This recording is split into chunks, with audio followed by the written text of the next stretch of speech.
നമസ്കാരം. എല്ലാ പ്രേക്ഷകർക്കും പ്രവാസി ശബ്ദത്തിലേക്ക് സ്വാഗതം. മൂന്നാം സീറ്റ് ആവശ്യത്തിൽ കടുത്ത നിലപാടിലാണ് മുസ്ലിം ലീഗ്. എന്നാൽ ഇന്ന് നടന്ന കോൺഗ്രസുമായി നടത്തിയ ചർച്ചയിൽ മൂന്നാം സീറ്റ് ഇല്ല എന്നാണ് അറിയാൻ സാധിക്കുന്നത്.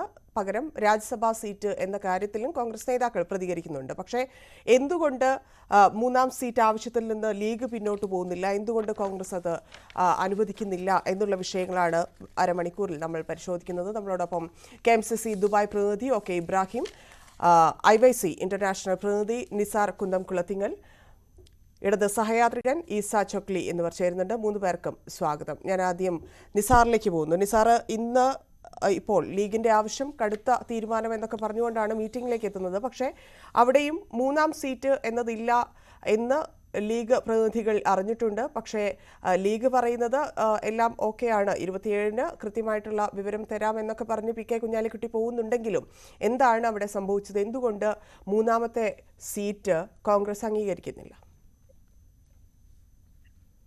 തീർച്ചയായും മുസ്ലിം ലീഗും ഇന്ത്യൻ നാഷണൽ കോൺഗ്രസും തമ്മിലുള്ള ബന്ധം എന്ന് പറയുന്നത് കേവലം ഒരു മുന്നണിയിലെ രണ്ട് പാർട്ടികൾ തമ്മിലുള്ള ബന്ധത്തെക്കാൾ ഉപരി അതൊരു കുടുംബത്തിലെ രണ്ട് സഹോദരങ്ങൾ തമ്മിലുള്ള ബന്ധം പോലെ വളരെ വൈകാരികമായിട്ടുള്ള ഒരു ഹൃദയബന്ധമാണ്. കാലങ്ങളായി കൊടപ്പനക്കൽ തറവാട്ടിലെ പ്രിയപ്പെട്ട സാദിഖ് അലി തങ്ങളും അതുപോലെ സോണിയാഗാന്ധിയും ഒക്കെ ചേർന്ന് നയിക്കുന്ന ഒരു മുന്നണിയിലെ വളരെ പ്രധാനപ്പെട്ട രണ്ട് പാർട്ടികളാണ് കോൺഗ്രസും മുസ്ലിം ലീഗും എന്ന് പറയുന്നത്. മുസ്ലിം ലീഗിനെ സംബന്ധിച്ചിടത്തോളം അവരുടെ ആവശ്യങ്ങൾ ഉന്നയിക്കാനും അത് ചർച്ച ചെയ്യാനും ഒക്കെയുള്ള അവകാശമുണ്ട്. അത് പരിഗണിക്കാനും ഈ നിലവിലെ രാഷ്ട്രീയ സാഹചര്യങ്ങൾക്കനുസരിച്ച് കോൺഗ്രസിന് ചെയ്യാൻ കഴിയുന്ന കാര്യങ്ങൾ അവരെ ബോധ്യപ്പെടുത്തിയിട്ടുണ്ട്. അത് അവർക്ക് ബോധ്യപ്പെട്ടിട്ടുണ്ട്. അവര് ചർച്ച തൃപ്തികരമാണെന്നുള്ള മറുപടിയാണ് മുസ്ലിം ലീഗിന്റെ നേതാക്കൾ പറയുന്നത്. തീർച്ചയായും മുസ്ലിം ലീഗിനെ അല്ല, അതെങ്ങനെയാണ് തൃപ്തികരമാണ് എന്ന് ലീഗ് നേതാക്കൾക്ക് എങ്ങനെ പറയാൻ സാധിക്കും? കടുത്ത നിലപാടാണ്, പിന്നോട്ടില്ല എന്ന് പറയുമ്പോഴും 2 സീറ്റ് എന്നതിലേക്ക് എങ്ങനെയാണ് കോൺഗ്രസ് ലീഗിനെ എത്തിച്ചത്? അല്ല, അതിന് മറ്റുള്ള ഓപ്ഷൻസ് ഒക്കെ കോൺഗ്രസ് നൽകിയിട്ടുണ്ട്. ഇപ്പൊ രാജ്യസഭാ സീറ്റ് പോലെയുള്ള മറ്റു കാര്യങ്ങൾ അതിന് രാജ്യസഭാ സീറ്റ് എപ്പോ കിട്ടാനാണ്?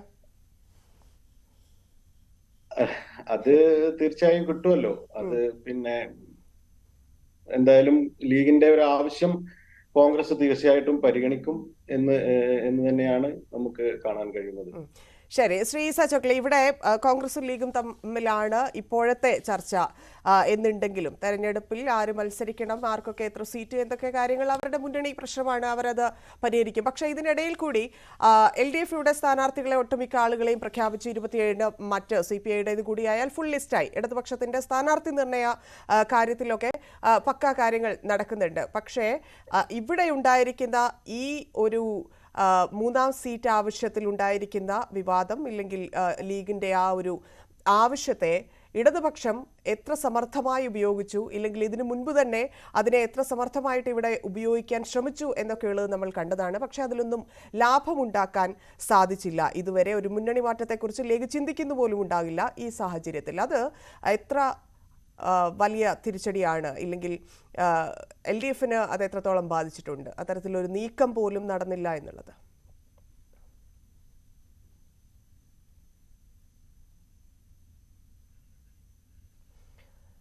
താങ്കളിലേക്ക് തിരിച്ചു വരാം. നിസാർ വീണ്ടും ചേരുന്നുണ്ട്. നിസാർ, ഇവിടെ ഒരു ആലോചിച്ച് ഇപ്പോൾ വച്ചിരിക്കുന്ന ഒരു നിർദ്ദേശം, അതിൽ ആലോചിച്ച് മറുപടി പറയാം എന്നാണ് ലീഗ് പറയുന്നത്. ലീഗിൽ ഇനി ആലോചിക്കേണ്ടതുണ്ട്, പാണക്കാടൊക്കെ പോയി ചർച്ച ചെയ്യേണ്ടതുണ്ട്. പക്ഷേ എങ്കിലും ഈ 2 എന്നതിനപ്പുറത്തേക്ക് കടക്കാൻ ലീഗിന് നേരത്തെ സംഭവിച്ചിട്ടുള്ളതാണ്. ആദ്യമായിട്ടൊന്നും അല്ല ഇത്തരത്തിലൊരു സീറ്റ് കാര്യത്തിലുള്ള കോൺഗ്രസിലേക്ക് വഴങ്ങിക്കൊടുക്കേണ്ട, ഇല്ലെങ്കിൽ കോൺഗ്രസ് പറയുന്നത് കേൾക്കേണ്ടി വരുന്ന ലീഗിന്റെ അവസ്ഥ ഉണ്ടാകുന്നത്. അപ്പം എന്ത് ചർച്ച നടക്കാനാണ്? ഇത് 2 എന്നത് അംഗീകരിച്ചു പോകാൻ തന്നെയല്ലേ സാധ്യത?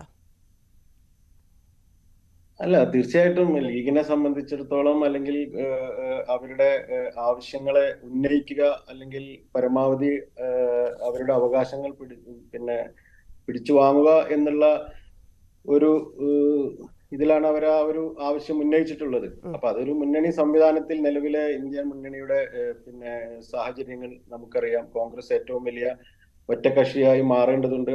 അതിന്റെ രീതിയിലുള്ള പല അഡ്ജസ്റ്റ്മെന്റുകളും മുന്നണിയിലെ മറ്റ് പാർട്ടികൾ എന്നുള്ള നിലക്ക് എല്ലാവരും ചെയ്യേണ്ട ഒരു ആവശ്യകതയുണ്ട്. ലീഗിന് രണ്ടോ അതിൽ കൂടുതലോ സീറ്റിനുള്ള അർഹതയുണ്ടെന്ന് കോൺഗ്രസിന്റെ നേതാക്കൾ തന്നെ അത് സമ്മതിച്ചിട്ടുണ്ട്. അവസാന പക്ഷേ നിമിഷമല്ലേ നിലവിലെ കോൺഗ്രസ് ലീഗിനെ ഇങ്ങനെയായിരുന്നോ പരിഗണിക്കേണ്ടത്? നമുക്കറിയാം ഈ ഒരു കോൺഗ്രസിന്റെ മനോഭാവം ലീഗിനെ കൂടുതൽ ചൊടിപ്പിച്ചിട്ടുണ്ട് എന്നറിയാം. കാരണം ഇല്ലെങ്കിൽ ഒറ്റയ്ക്ക് മത്സരിക്കും എന്നൊക്കെ ഏതെങ്കിലും ഒരു നേതാവ് പറഞ്ഞിട്ടുണ്ടെങ്കിൽ ഇല്ലെങ്കിൽ ചിന്തിച്ചിട്ടുണ്ടെങ്കിൽ തന്നെ അത് കോൺഗ്രസിന്റെ ആ ഒരു പെരുമാറ്റം ഇല്ലെങ്കിൽ പലയിടങ്ങളിലായിട്ട് കോൺഗ്രസ് പെരുമാറിയിട്ടുള്ള രീതി, പ്രതികരിച്ചിട്ടുള്ള രീതി, മൂന്നാം സീറ്റുമായി ബന്ധപ്പെട്ട് ഇതൊക്കെ ലീഗിനെ ചൊടിപ്പിച്ചിട്ടുണ്ടാകാം. അതുകൊണ്ടായിരിക്കില്ലേ ഒരു പക്ഷേ ലീഗിന് ഇത്ര വലിയ ലീഗിനുള്ളിൽ തന്നെ ഒരു സമ്മർദ്ദം ഉണ്ടാവുകയും അത് പുറത്തേക്ക് പ്രതിഫലിക്കാനും തുടങ്ങിയിട്ടുണ്ടാവുക?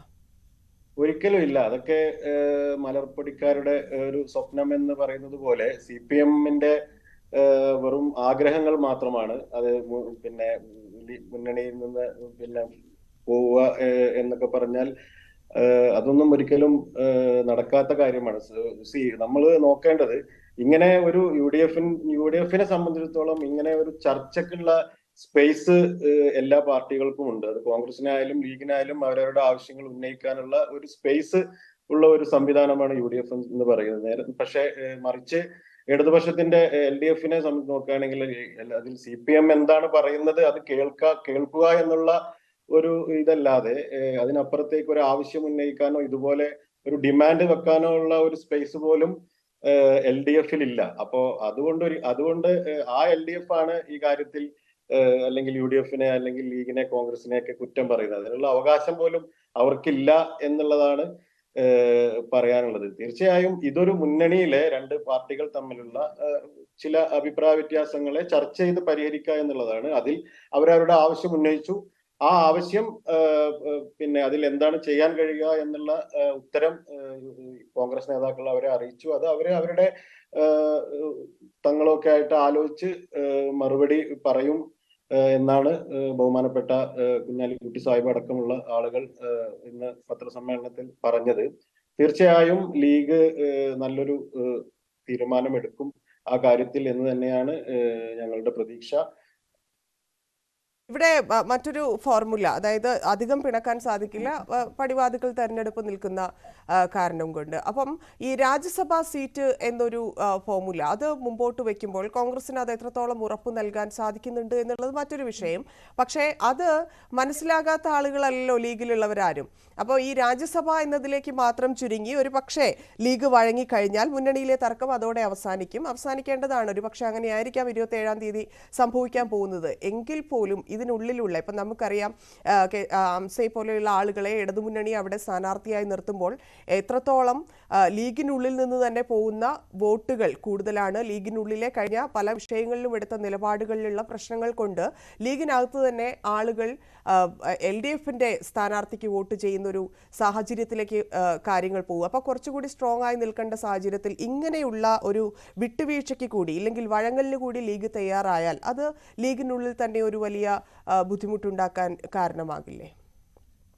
ഇതൊരിക്കലും ഒരു വഴങ്ങലിന്റെ കാര്യമല്ല. ഇതൊരു പാർട്ടിയിലെ ഒരു മുന്നണിയിലെ രണ്ട് പാർട്ടികൾ തമ്മിലുള്ള അഭിപ്രായ വ്യത്യാസത്തിലെ ധാരണകളാണ്. പരസ്പര ധാരണകളും പരസ്പര ബഹുമാനവും ഒക്കെ കലർന്നിട്ടുള്ള ചില തീരുമാനങ്ങളാണ്. അല്ലാതെ ഇതൊരിക്കലും ലീഗിനെ ഏറ്റവും കൂടുതൽ പരിഗണിച്ച ഒരു പാർട്ടിയാണ് കോൺഗ്രസ് എന്ന് പറയുന്നത്. ലീഗിലെ നമുക്കറിയാം ശ്രീ EM സാഹിബിനെ കേന്ദ്രമന്ത്രി ആക്കിയിട്ടുണ്ട്, വിദേശകാര്യ വകുപ്പ് മന്ത്രി ആക്കിയിട്ടുണ്ട്. ഇപ്പോ രാജ്യസഭ സീറ്റ് എന്ന് പറയുന്നത് അതായത് MP സ്ഥാനമാണല്ലോ. അത് നൽകാമെന്നുള്ള ഒരു ധാരണയിൽ കോൺഗ്രസ് അഭിപ്രായം പറഞ്ഞിട്ടുണ്ട്. അപ്പോ ആ ഒരു MP സ്ഥാനം ലീഗിന് കൊടുത്താൽ പിന്നെ കോൺഗ്രസിന് ആരാണ് MP ഉള്ളത് രാജ്യസഭയിൽ? അല്ല, കോൺഗ്രസിന് അത് കോൺഗ്രസിന് ഇപ്പൊ ലോക്സഭയിൽ കോൺഗ്രസ് മത്സരിക്കുന്നുണ്ടല്ലോ. അത് മുന്നണികളാവുമ്പോ അങ്ങനെ ഒരു തീരുമാനം എടുക്കുവോ കോൺഗ്രസ്? രാജ്യസഭയിൽ ഒരു MP പോലും ഇല്ലാത്തൊരു തീരുമാനത്തിലേക്ക് എത്തുമോ? ഇല്ലെങ്കിൽ പിന്നെ ഇനി അടുത്ത ഇലക്ഷൻ 26-ലെ ഇലക്ഷൻ വന്നിട്ട് UDF ഭരണത്തിലെത്തിയിട്ട് അതിനുശേഷം വേണ്ടിവരും ചിലപ്പം ലീഗുകാരനെ MP ആയിട്ട് രാജ്യസഭയിലേക്ക് അയക്കാം. ഞാൻ എന്തായാലും തിരിച്ചു വരാം. നമ്മുടെ 2 അതിഥികൾ കട്ടായി പോയിട്ടുണ്ട്. അവരെ കണക്ട് ചെയ്തതിന് ശേഷം ഞാൻ താങ്കളിലേക്കും വീണ്ടും തിരിച്ചെത്താം. ഇടവേള.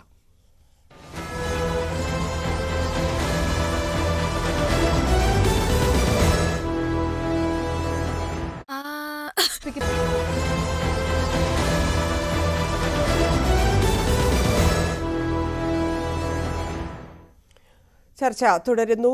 ഈസ കൂടി ചേരുന്നുണ്ട്, ഇടത് സഹയാത്രികൻ. ശ്രീ ഈസ, ഞാൻ ഓർക്കുകയായിരുന്നു, കഴിഞ്ഞ വർഷം എനിക്ക് തോന്നുന്നു ഡിസംബറിലായിരുന്നു തോന്നുന്നു അവിടെ ഈ ഷാർജ ഇന്ത്യൻ അസോസിയേഷൻ ഭരണസമിതിയിലേക്ക് തെരഞ്ഞെടുപ്പ് നടന്നത്. അതിൽ വളരെ അത്ഭുതകരമായി തോന്നിയത് ലീഗും CPM-ഉം കൂടി കോൺഗ്രസിനെതിരെ ഒപ്പം നിന്നു എന്നുള്ളതാണ്. അപ്പം ആ സമയത്ത് തന്നെ കേരളത്തിൽ നടന്നുകൊണ്ടിരുന്നത് EP ജയരാജൻ ഉൾപ്പെടെയുള്ള മുതിർന്ന നേതാക്കൾ ലീഗിനെ സ്വാഗതം ചെയ്യുന്ന ഒരു കാഴ്ചയായിരുന്നു കേരളത്തിലുണ്ടായിരുന്നത്. കഴിഞ്ഞ ഒരു 2-3 മാസമായിട്ട് അത് തുടർന്നുകൊണ്ടേയിരിക്കുകയാണ്. പക്ഷേ അത് തെരഞ്ഞെടുപ്പ് അടുക്കും തോറും ഇതിൻ്റെ ഒരു അവസാന ഘട്ടത്തിലേക്ക്, ഇപ്പോൾ ഈ 3-ാം സീറ്റ് മുന്നണിയിൽ ആവശ്യപ്പെടുക എന്നതുൾപ്പെടെ ലീഗ് UDF-ൽ തന്നെ അടിയുറച്ചു നിൽക്കുന്നു. ലീഗിന് പ്രത്യേകിച്ച് ചലനമൊന്നും ഉണ്ടായിട്ടില്ല. പക്ഷേ അണികളിൽ ചെറിയ ചലനം ഉണ്ടായിട്ടില്ല എന്ന് പറയാനും സാധിക്കില്ല. കാരണം ഹംസയെ പോലെ ഒരു സ്ഥാനാർത്ഥിയെ നിർത്താനൊക്കെ ലീഗ് CPM LDF തയ്യാറായ സ്ഥിതിക്ക് അവിടെ ഒരു ചെറിയ ചലനമുണ്ട്, ഇല്ലെങ്കിൽ മറ്റെന്തെങ്കിലും ലക്ഷ്യമൊക്കെ ഉണ്ടാവുമല്ലോ സ്വാഭാവികമായിട്ടും. പക്ഷേ ഇത്തരത്തിൽ ലീഗിൽ എന്തെങ്കിലും ചെറിയ, പ്രത്യേകിച്ച് മലബാർ മേഖലയിൽ ലീഗിൽ എന്തെങ്കിലും ഒരു ഇടയിലുണ്ടായാൽ, ഇല്ലെങ്കിൽ മാറ്റമുണ്ടായാൽ മുഴുവൻ പിടിക്കാമെന്നുള്ള LDF-ന്റെ ആ സ്വപ്നം അത് പൂർണ്ണമായിട്ടില്ലാതായില്ലേ? ഈ വിഷയത്തില് ഷാർജ ഇന്ത്യൻ അസോസിയേഷനുമായിട്ടുള്ള തെരഞ്ഞെടുപ്പ് ഞങ്ങൾ നേരത്തെ വ്യക്തമാക്കുന്നത് രാഷ്ട്രീയ കൂട്ടുകെട്ടായിട്ടൊന്നുമല്ല, രാഷ്ട്രീയപരമായിട്ടുള്ള തെരഞ്ഞെടുപ്പല്ല അവിടെ നടന്നത്. അത് ഓൾറെഡി നമ്മൾ അന്ന് തന്നെ ക്ലിയർ ആയിട്ട് പറഞ്ഞതാണ്. രണ്ടാമത്തെ കാര്യം, നമ്മൾ ഈ തെരഞ്ഞെടുപ്പിന് ഇന്നത്തെ ഈ വിഷയത്തിലേക്ക് വന്നു കഴിഞ്ഞാൽ എനിക്ക് തോന്നുന്നു നമ്മൾ കുറച്ചുകൂടെ കാര്യങ്ങൾ വളരെ ഗ്രാസ് റൂട്ട് ലെവലിൽ പരിശോധിക്കപ്പെടേണ്ടതുണ്ട്. കാരണം ഇവിടെ സമയക്കുറവുകൊണ്ട് ഞാൻ വളരെ കുറച്ച് കാര്യങ്ങൾ മാത്രം വിശദീകരിക്കാം. ഇപ്പൊ ലീഗ് എന്തുകൊണ്ടാണ് ഇപ്പൊ ഈ 3-ാം സീറ്റിന് ഇത്ര കടുംപിടുത്തം പിടിക്കുന്നത് എന്നുള്ളതാണ് നമ്മളെ ചോദ്യം. അപ്പം തീർച്ചയായിട്ടും എനിക്ക് മനസ്സിലാക്കാൻ കഴിയുന്നത്, ഞാൻ അങ്ങോട്ട് തിരിച്ച് നിങ്ങൾ ഈ ചോദ്യത്തിന്റെ ഒരു ടൈറ്റിലെ മാറ്റേണ്ടത് ഉണ്ടായിരുന്നു എന്നാണ് എനിക്ക് തോന്നുന്നത്. കാരണം ലീഗ് നേതൃത്വം ആഗ്രഹിച്ചാൽ പോലും അണികൾ ഇതിന് വഴങ്ങാത്ത തരത്തിലേക്ക് കാര്യങ്ങൾ പോയിട്ടുണ്ട് എന്നുള്ളത്, അത് എന്തുകൊണ്ടാണ് എന്നുള്ളതാണ് ഞാൻ വളരെ ചെറിയ ഒരു ഇതിലൂടെ വിശദീകരിക്കാൻ ശ്രമിക്കുന്നത്. ഒന്ന്, നമുക്കറിയാം കഴിഞ്ഞ 2019 തെരഞ്ഞെടുപ്പിൽ കോൺഗ്രസിന് വളരെ കുറച്ച് സീറ്റുകളെ ലഭിച്ചുള്ളൂ. അതിൽ തന്നെ വലിയൊരു ഭാഗം സീറ്റുകൾ കിട്ടിയ ഒരു സ്റ്റേറ്റ് ആണ് കേരളം.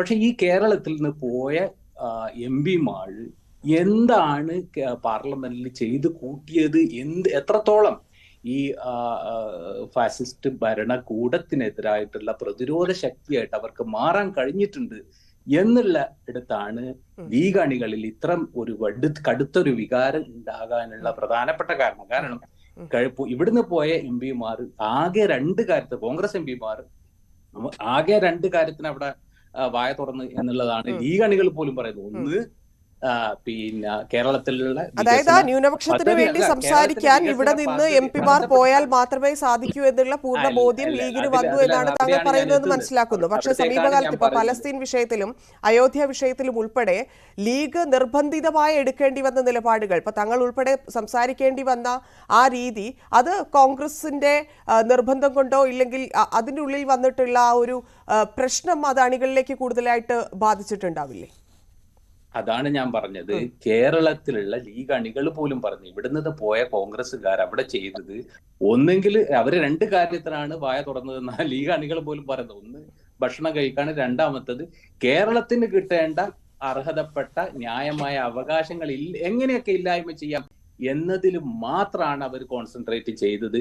അല്ലാതെ ഈ ഭരണകൂടത്തിന്റെ, അത് ബുൾഡോസർ രാഷ്ട്രീയമായാലും മറ്റ് അയോധ്യ വിഷയങ്ങളായാലും മറ്റെല്ലാ വിഷയങ്ങളിലും ഒരു ന്യൂനപക്ഷങ്ങൾക്ക് അനുകൂലമായിട്ടുള്ള ഒരു പ്രതിരോധ ശക്തിയായി മാറാൻ ഇവർക്ക് കഴിഞ്ഞിട്ടില്ല എന്നിടത്തുനിന്നാണ് ഈ ലീഗിലുള്ള ഇത്തരത്തിലുള്ള ഒരു വലിയ വികാരം ഉയർന്നു വരുന്ന ഒരു സിറ്റുവേഷൻ ഉണ്ടായിട്ടുള്ളത്. അത് ഇനി ഏത് തരത്തിൽ ലീഗ് നേതൃത്വം 2 സീറ്റ് വെച്ച് പിന്നെ അവര് രാജ്യസഭാ സീറ്റൊക്കെ പറയപ്പെടുന്നു എന്ന് എനിക്കറിയില്ല, അങ്ങനെ ഒരു എഗ്രിമെന്റ് അങ്ങനെയൊക്കെ ചെയ്താൽ പോലും ഈ ലീഗ് അണികൾ കോൺഗ്രസിന് വോട്ട് ചെയ്യുന്ന മറക്കാതെ കുറച്ചു വർഷം മുമ്പ് പുറകോട്ട് പോയിട്ടുണ്ടെങ്കിൽ ഈ NIA ഭേദഗതി ബില്ലിൽ വോട്ടെടുപ്പിലൊന്നും മുസ്ലിം ലീഗ് MP-മാർ വിട്ട് നിന്നതൊക്കെ വലിയ വിവാദമായിരുന്നു. അന്ന് അവിടെ ലീഗ് MP-മാർ വിട്ടു നിൽക്കുകയും ഒപ്പം തന്നെ CPM എതിർത്ത് വോട്ട് ചെയ്ത കാര്യങ്ങളൊന്നും മറക്കരുത്. അപ്പൊ അത് പറഞ്ഞിട്ട് ഇനി ഇവർക്ക് ഇവിടെ നിൽക്കാൻ പറ്റും എന്ന് എനിക്ക് തോന്നില്ല. ഞാൻ താങ്കളിലേക്ക് വരാം, സമയത്തിന്റെ ചെറിയ പ്രശ്നമുണ്ട്, അതുകൊണ്ടാണ്. ശ്രീ ഇബ്രാഹിം, ഇവിടെ ലീഗിന്റെ കടുത്ത തീരുമാനം അതെന്തായി? ലീഗിന്റെ ഈ കടുത്ത തീരുമാനം എന്ത് പറയാൻ മാത്രം, ഇത്രമാത്രം വിഷയമായി കേരളത്തിലെ എല്ലാ മാധ്യമങ്ങളും അതുപോലെ തന്നെ മറ്റൊക്കെ ഏറ്റെടുത്ത ഒരു വിഷയം എന്നുള്ള നിലയ്ക്ക് ഇന്ന് മുസ്ലിം ലീഗിന്റെ നേതാക്കന്മാർ അസന്നിഗ്ധമായിട്ട് പറഞ്ഞിട്ടുണ്ട് 27-ാം തീയതിക്ക് കൃത്യമായ ഒരു തീരുമാനം പുറത്തു വരുമെന്ന്. അതിനിടയിൽ കാളവെറ്റു എന്ന് കേൾക്കുമ്പോൾ കയറെടുക്കുന്ന രീതിയിൽ എനിക്ക് അല്പം മുമ്പ് സംസാരിച്ച ഞാന് വൈകിയാണ് ഇതിലെത്തിയത്. അദ്ദേഹം പരസ്പര ധാരണയില്ലാതെ എന്തൊക്കെയോ കാര്യങ്ങളാണ് വിഷയവുമായി ബന്ധമില്ലാത്ത രീതിയിൽ. ഒന്ന് അദ്ദേഹം പ്രതിനിധാനം ചെയ്യുന്ന സംവിധാനം എന്താണെന്ന് അറിയാത്തത് കൊണ്ട് ഞാൻ വൈകി കേട്ടത് കൊണ്ടും അദ്ദേഹം പറഞ്ഞത് രണ്ട് കാര്യത്തിനാണ് വായ തുറക്കുന്നത്. അദ്ദേഹം ഏത് പ്രതിനിധിയായിട്ടാണ് സംസാരിക്കുന്നത്, ഏത് വിഷയത്തിന്റെ അടിസ്ഥാനത്തിലാണ്? ഇന്നത്തെ കേരളത്തിലും ഇന്ത്യയുടെ പ്രത്യേക രാഷ്ട്രീയ സാഹചര്യത്തിലും മുസ്ലിം ലീഗ് അത്തരം ഒരു കാര്യത്തെ വളരെ ഗൗരവം നോക്കി കാണുന്ന ഒരു പാർട്ടി എന്ന്. അതെ, ലീഗ് അത്രയും ഗൗരവം നോക്കിക്കൊണ്ട് മൂന്നാമതൊരു ഇപ്പം ലീഗിന്റെ 3-ാം സീറ്റ് ആവശ്യത്തിന് എത്ര പ്രായമുണ്ടെന്ന് ചോദിച്ചിട്ടുണ്ടെങ്കിൽ തന്നെ നമ്മൾ കുടുങ്ങിപ്പോവും. എത്രയുണ്ടെന്ന് കൃത്യമായിട്ട് പറയാൻ പറ്റില്ല. അപ്പം അങ്ങനെ ഒരു സാഹചര്യത്തിൽ ഇന്നത്തെ ഇന്ത്യയിലെ പ്രത്യേക സാഹചര്യം എന്ന് താങ്കൾ പറയുന്ന ആ സാഹചര്യത്തിൽ 3-ാമതൊരു സീറ്റ് കൊടുക്കാതെ എന്തുകൊണ്ട് കോൺഗ്രസ് നിൽക്കുന്നു എന്നൊരു ചോദ്യം വരില്ലേ അവിടെ? അതെ, നമ്മുടെ ഈ ചർച്ച പൂർണ്ണമായിട്ടും നമ്മുടെ ഈ സീറ്റ് ധാരണാ വിഷയത്തിൽ അന്തിമമായ ഒരു വിശകലനത്തിലേക്ക് കാര്യങ്ങൾ എത്തിയിട്ടില്ല. ഒരു മുന്നണിയാകും. താങ്കൾക്ക് ഇപ്പോഴും പ്രതീക്ഷയുണ്ടോ 3-ാം സീറ്റ് കിട്ടുമെന്ന്? 3-ാം സീറ്റ് ലഭിക്കും എന്നത് കിട്ടുമോ വാങ്ങുമോ എന്നതിനപ്പുറത്ത് ഈ കേരളത്തിലെ ഐക്യ ജനാധിപത്യ മുന്നണി സംവിധാനം, UDF സംവിധാനം ഏതെങ്കിലും ഒരു രാഷ്ട്രീയ മേൽക്കോയ്മയുടെ അടിസ്ഥാനത്തിലല്ല, ഒരു കൂട്ടുത്തരവാദ ബോധത്തോടുകൂടി ഒരു കൂട്ടർ കൊടുക്കാനും മറ്റൊരു കൂട്ടർ വാങ്ങാനുമുള്ള ഒരു സാഹചര്യമല്ല കേരളത്തിന്റെ മുന്നണി രാഷ്ട്രീയത്തിൽ. ആ മുന്നണി രാഷ്ട്രീയത്തിൽ നമുക്കറിയാം, അടുത്ത ദിവസങ്ങളിൽ ശശി തരൂർ അടക്കമുള്ള അതുപോലെ തന്നെ AICC-യുടെ നേതാവ് KC Venugopal, K Muraleedharan MP ഉൾപ്പെടെയുള്ള വലിയ കോൺഗ്രസിന്റെ നേതൃനിര പറഞ്ഞത് 5ഉം 6ഉം സീറ്റിന് അർഹതപ്പെട്ട ഒരു രാഷ്ട്രീയ പ്രസ്ഥാനമാണ് മുസ്ലിം ലീഗ് പാർട്ടി എന്നാണ്. അപ്പോ ഇവിടെ ആരെങ്കിലും ഒരാൾ കൊടുക്കാനും മറ്റൊരാൾ വാങ്ങാനുമല്ല, പക്ഷെ ചില രാഷ്ട്രീയ സാഹചര്യത്തിൽ നിലപാടുകൾ കൊണ്ട് കൃത്യമായ രീതിയിൽ ഇടപെടുന്ന ഒരു പ്രസ്ഥാനമാണ്. പക്ഷെ താങ്കൾ ഈ CPM-ന്റെ സ്ഥാനാർത്ഥിത്വം താങ്കൾ ശ്രദ്ധിച്ചോ? ഞാൻ ചോദിക്കട്ടെ താങ്കളോട്, കാരണം താങ്കളോട് തന്നെ ചോദിക്കണം. ഈ KSMC സ്ഥാനാർത്ഥിയാക്കി, അപ്പം ലീഗിലെ അസംതൃപ്തരുടെ ഒരു വലിയ വോട്ട് അവിടെയുണ്ട്. ഈ കഴിഞ്ഞ സംഭവങ്ങൾ താങ്കൾ നേരത്തെ പറഞ്ഞതുപോലെ ഇപ്പോഴത്തെ ഒരു അവസ്ഥയൊക്കെ വെച്ചിട്ട് അസംതൃപ്തരുടെ വോട്ട്, ഈ ലീഗ് സമസ്ത തർക്കത്തിന്റെ ഗുണഫലവും ഇതൊക്കെ CPM പ്രതീക്ഷിച്ചുകൊണ്ട് അവിടെ ഇറക്കിയ സ്ഥാനാർത്ഥികളെ കണ്ടു. ആ സ്ഥാനാർത്ഥികളോടാണ് മത്സരിക്കേണ്ടത് എന്നുള്ളത് ഒരു കാര്യം. 2, ഏതൊക്കെ സീറ്റ് ആവശ്യത്തിലാണ് ഇപ്പോഴും 3-ാം സീറ്റ് എന്ന് പറഞ്ഞുകൊണ്ട് വയനാടായിരിക്കുമല്ലോ സ്വാഭാവികമായിട്ടും. അപ്പൊ അവിടേക്കൊക്കെ എത്തുമ്പോൾ എന്തായിരിക്കും ലീഗിന്റെ അവസ്ഥ എന്നതിനെ കുറിച്ച് ചിന്തിച്ചിട്ടുണ്ടോ? മുസ്ലിം ലീഗ് പാർട്ടിയെ സംബന്ധിച്ചിടത്തോളം ഒരുപാട് സീറ്റുകളിലേക്ക് കേവലം വലിയ ഒരു മത്സരം കാഴ്ചവെക്കുന്ന ഒരു പാർട്ടിയാണ് മുസ്ലിം ലീഗിന്. കൃത്യമായി നിയമനിർമ്മാണ സഭയിലേക്കായാൽ മുസ്ലിം ലീഗ് ഒരു കൃത്യമായ ടാർഗറ്റ്, അത് സമ്മതിക്കാം, മലബാറിൽ സമ്മതിക്കാം. പക്ഷെ അവിടെയാണ് അടിയൊഴുക്കുണ്ടായിട്ടുണ്ട് എന്ന് പറയുന്നത്. അവിടെ ഒരു അടിയൊഴുക്കുമില്ല. ഈ CPIM-നെ സംബന്ധിച്ചിടത്തോളം അവരുടെ രാഷ്ട്രീയ ഗതികേട് എന്നതിനപ്പുറത്ത് ഇന്ത്യൻ പാർലമെന്റിലേക്ക് നടക്കുന്ന അതിഗൗരവമായ ഒരു തെരഞ്ഞെടുപ്പിനെ വളരെ ലാഘവത്തോടുകൂടി CPM കാണുകയാണ്. ഒരു സ്ഥാനാർത്ഥി എന്ന് പറയുന്നത് ഇന്നലെ ഒരു പാർട്ടിയിൽ നിന്ന് പുറത്താക്കിയ ഒരാളെ എടുത്തുയർത്തി കാണിക്കുമ്പോൾ അത് CPM-നെ സംബന്ധിച്ചിടത്തോളം ഹംസേ നിസ്സാര മാത്രമല്ല, മുസ്ലിം ലീഗ് പാർട്ടിയെ സംബന്ധിച്ചിടത്തോളം ഈ ഹംസയുടെ സ്ഥാനാർത്ഥി പ്രഖ്യാപനം വന്നത് മുതൽ കേരളത്തിൽ വിജയിച്ച് എന്ന് പ്രഖ്യാപിക്കുന്ന സ്ഥാനാർത്ഥികളിൽ ഒന്നായി പൊന്നാനി സ്ഥാനാർത്ഥി മാറുകയാണ്. മുസ്ലിം ലീഗിന് ഇതിനെക്കുറിച്ച് കൃത്യം, വയനാട് സീറ്റില് CPI വെച്ച് മാറിയ ഒരു സീറ്റായിരുന്നു പൊന്നാനിയിൽ നിന്ന് അങ്ങോട്ടേക്ക് പലായനം ചെയ്തത്. ഇവിടെയൊക്കെ രാഷ്ട്രീയ എതിരാളികളെ കിട്ടാത്ത ഒരു സാഹചര്യമാണ്. CPM-നും CPI-ക്കും ഒക്കെ മത്സരിക്കാൻ. CPI കേരളത്തിൽ 4 സീറ്റിൽ മത്സരിക്കുന്നു എന്നതാണ് ഇടതുപക്ഷ ജനാധിപത്യ മുന്നണിയിൽ നിന്നുകൊണ്ട് വലിയ കാര്യമായിട്ട് കാണിക്കുന്നത്. എത്ര സീറ്റിൽ CPI ഇന്ത്യൻ പാർലമെന്റിൽ കേരളത്തിൽ നിന്ന് പ്രതിനിധാനം ചെയ്യുന്നുണ്ട്, CPIM എത്ര സീറ്റിൽ പ്രതിനിധാനം ചെയ്യുന്നുണ്ട് എന്നതാണ് ഇവിടുത്തെ പ്രസക്തമായ ഒരു ചോദ്യം. മുസ്ലിം ലീഗിനെ സംബന്ധിച്ചിടത്തോളം കേരളത്തിൽ 20 സീറ്റും ജയിച്ചു വരേണ്ട ഒരു രാഷ്ട്രീയ സാഹചര്യത്തിലേക്ക് കേരളത്തിലെ മുന്നണി രാഷ്ട്രീയ സംവിധാനങ്ങളെ ഒരുക്കിയെടുക്കുന്നുണ്ട്. 20 പാർലമെന്റ് നിയോജക മണ്ഡലങ്ങളിലും തെരഞ്ഞെടുപ്പ് കൺവെൻഷൻ പൂർത്തീകരിച്ച ഒരു രാഷ്ട്രീയ പ്രസ്ഥാനമാണ് മുസ്ലിം ലീഗ്. കേരളത്തിലെ 20 പാർലമെന്റ് സീറ്റിലും, അത് ലീഗ് ജയിക്കുന്നിടം മാത്രമല്ല 20 പാർലമെന്റിൽ സീറ്റുകളിലും തെരഞ്ഞെടുപ്പ് കൺവെൻഷനുകൾ കാലേ കൂട്ടി നടത്തിയ ഒരു പാർട്ടിയാണ്. മുസ്ലിം ലീഗിനെ സംബന്ധിച്ചിടത്തോളം കൃത്യമായ രാഷ്ട്രീയ നിലപാടുകളുണ്ട്. ഇന്ത്യ രാജ്യത്ത് എന്നിട്ട് പോലും ഈ ഡേറ്റ് മാറ്റി മാറ്റി വെക്കേണ്ടി വരുന്നു എന്നുള്ളതാണ്. ശ്രീ ഈസ, ഇവിടെ CPM-ന് നല്ല രാഷ്ട്രീയ അടിത്തറയുള്ള മണ്ണാണ് മലബാർ, നമുക്കറിയാം. പക്ഷേ ഈ രാമക്ഷേത്രാനന്തര തെരഞ്ഞെടുപ്പാണ്.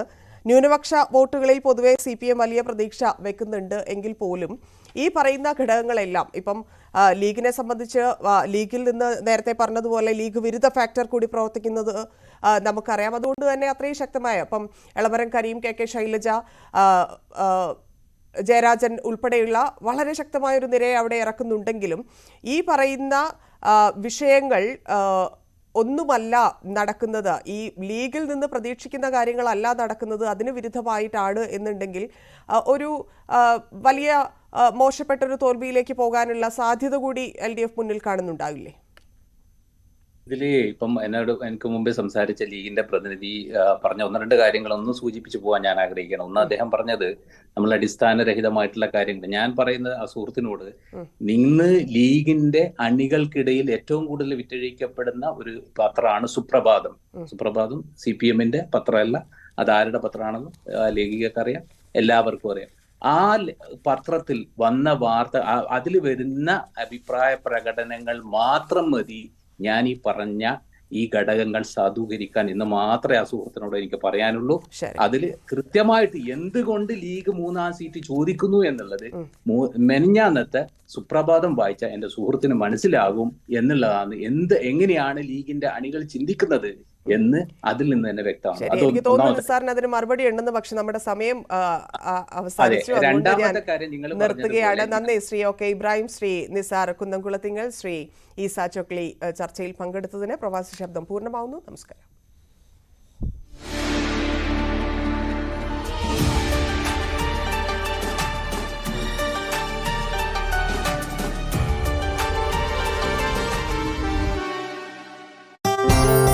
എടുക്കും